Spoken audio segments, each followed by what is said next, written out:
Ассалаумағалейкум қыздар. Бүгін осындай маған екі посылкам келді. Где-то 20 күннің ішінде ма келіп тұр. Давайте бірінші мынаны ашайық, потому что штатив екенін біліп тұрмын. Бағаларын ұмытып қалдым. Есіме түскенше айтамын. Мынаны просто қойып алайын дегенім ғой.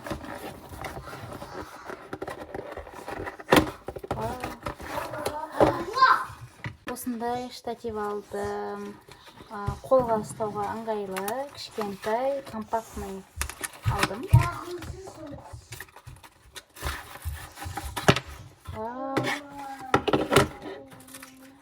Мынадай фонаригі бар. Қағазы, документі қабылдану керектігі. Ашып көрейік. Мына жерде кнопкасы бар.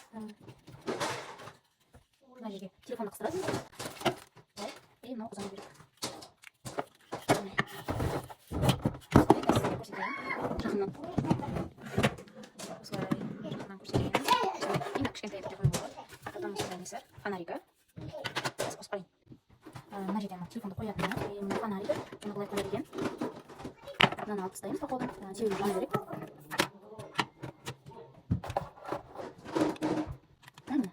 Машалла. Осындай жағы бар екен. Бұл төмен кішкентай тіреп қойсыздар. Күшті екен. Мынада енді келесі видеода осыны түсірем осыған қой. Так, мы уже штативпен тұр. Өте удобно екен. Но менің телефоным үлкен болғына несін жарығын чуть жауып тұр. Өзім телефонның жарығы қосып қойдым. Мынау менің чехолдарым. Вау, машалла.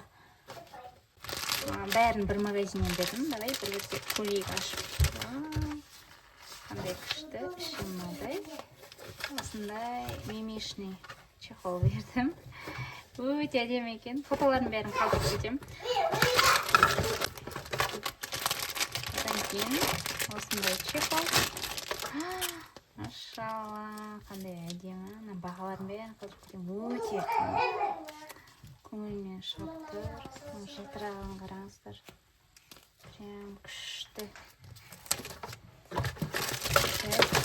Төрт чехол бердім, қателеспесем. Мынау да тоже күшті басқанға. Күшті, нежный. Мынау былай айтпақшы. Былай жоқ қойылады. Күшті. Одан кейін мынау чехол. И подарок салмаған депті. Материалын қараңдар, күшті. Барлығы қатты ұнайтын. Каналға тіркеліп лайк басып қойыңыздар. Барлық заттың ссылкасын салып кетемін описаниеге. Бір-бірлеріңізбен бөлісіп, мені қуантып комментарий жазып отырыңыздар.